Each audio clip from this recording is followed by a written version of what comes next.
I am thankful, eternally thankful. People looking forward to get some kind of money in their pocket, and I think it's a good idea. I think it's a great thing. It's about time.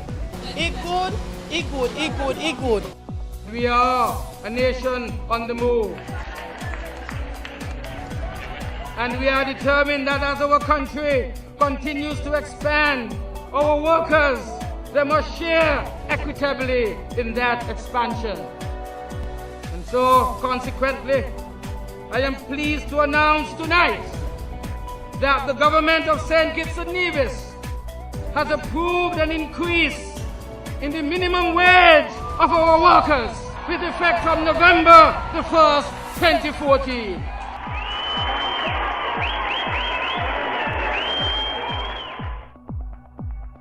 Fundamentally, across the world, there are many countries which are involved in raising the minimum wage. For those persons earning at the lowest level, it is a welcome increase in wages, and therefore it will put more spending money into their pockets. On the other side, the question is whether or not the private sector can afford the increase in the minimum wage, which would be a 12.5% increase. It has moved from 320 to 360, and that is important. You crunch a number of figures, you would see what the extra take-home pay would be like. I think it's a very good and solid move here in St. Kitts and Nevis, where one is seeing some levels of growth, in fact perhaps the highest economic growth across the region. The reality is that the 320 that existed for 6 years, it existed for 6 years, and within the period of 6 years, so many global events taking place that had impacted that wage and the take-home pay, and that wage was being eroded and impacted tremendously. If I have $100 today and I'm buying $90 worth of stuff, then it's not helping me. But if I can use $90 and I'm going to get $100 worth of goods and services, that is much better. So you really want to control your inflation. You also want to stimulate your economic growth. And one way, again, is to get people, because those persons who will have an increase in the minimum wage are going to spend. I work by the land gas station. It was hard earning $3.20 a week. A new minimum wage would impact my life good, helping more with the bills and the children. A long time I've been wanting wage, so 360, nothing wrong with that. They need to be paid properly so that they can have a decent life. The minister called a national consultation where the captains of industry, the trade unions, the private and public sector persons were invited to the consultation. From the outset, there was unanimous agreement that the minimum wage ought to increase. The issue was by how much. If you were living on $100 per week and you have $200 now, there's no reason why you can't still live at $100 per week.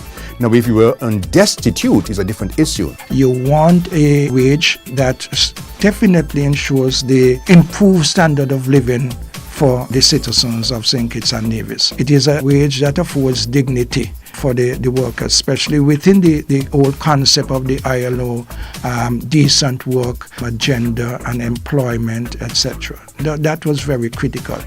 On the other hand, it was important to pitch for a wage level that does not create disemployment in the country, that does not make the cost of labor prohibitive, and so that at the end of the day, businesses are forced to shed because they cannot carry the weight of a wage bill. Now, I know some persons believe that the minimum wage would mean a higher cost on their businesses. But, you have to give and take. If they are producing, and I think the minimum wage has this great tendency to encourage people to be more productive, if they're producing, then you need to ensure that they move along with you. An employer pays someone more money because they think that their productivity has increased, their output has increased, the business is in a position to afford to pay them more money, because ultimately, in the private sector, the consumer is who pays the wages of the workers. As you look in the country, that things are looking better, more people are looking successful. I think in general it seems like the country is on the right footing. I think it's well deserved. Of course, as a self-employed person, it is challenging for me to have to come up with more money to pay anybody who's working for me. But I understand it. I think it's beneficial for everybody. It is going to be critical that the productivity and competitiveness of St. Kitts and Nevis come to the forefront. We have to have a greater discipline for productivity across the region, not only in St. Kitts and Nevis, but across the region.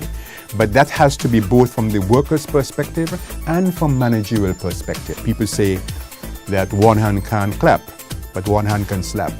So we have to learn to clap together and work together rather than being slapped by negatives. Be very conscientious of what your work means, not only to you on a personal level, but what your work means to you in the national scheme of things. That is going to be very critical. Take advantage of this great opportunity and discipline your life in how you go about spending it. Knowing, man, the more money you get, the more you want to spend.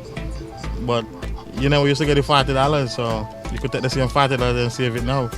They could put it on a bank account or put it to the church where they go and bank, and I think that will benefit them. Spend it wisely. Budget and use it to the best of your ability, because some other countries, they are not getting that much of a wage on a weekly basis. Some persons are still working for $250, so I think we should count our lucky stars and be thankful for that. Well, big up to Dougie and the employers all who gonna comply and do. If you have a fifth week, then you definitely would have, that's $200. So what can you do with $200 extra? In this day and age, it can go to a lot of use. So, most definitely, let us thank the Prime Minister for that. There is no other country in the Caribbean have the minimum wage that St. Kitts and Nevis have right now. So I applaud the government for doing this initiative and making sure that ordinary people is comfortable.